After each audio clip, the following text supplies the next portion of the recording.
นักวิทยาศาสตร์วิเคราะห์สาเหตุน้ำท่วมรุนแรงในเนปาลข่าวต่างประเทศรายงานว่า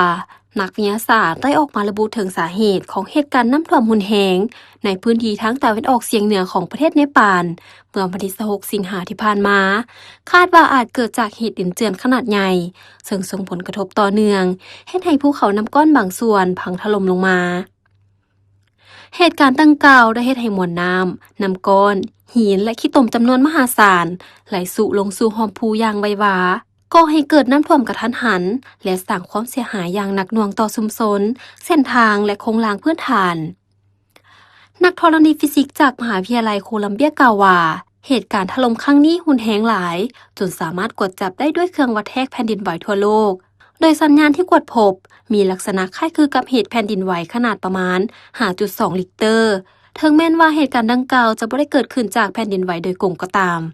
ปัจจุบันนักวิทยาศาสตร์พร้อมเล็งศึกษาลำดับเหตุการณ์เพื่อหาข้อสรุปว่า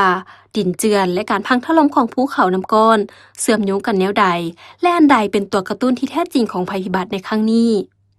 เหตุการณ์ดังกล่าวเกิดขึ้นท่ามกลางความกังวลเกี่ยวกับความเสี่ยงของภูเขาน้ำก้อนในสายภูหิมาลัยที่กำลังเผชิญกับภาวะอุณหภูมิโลกสูงขึ้น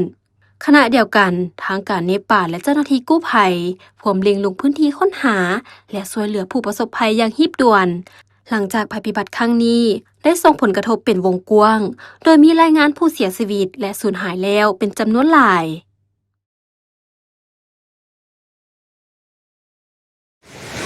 Bisa lawan mata, bisa lawan lu. Bisa lawan, eta lawan lu. Terus teh. Salah.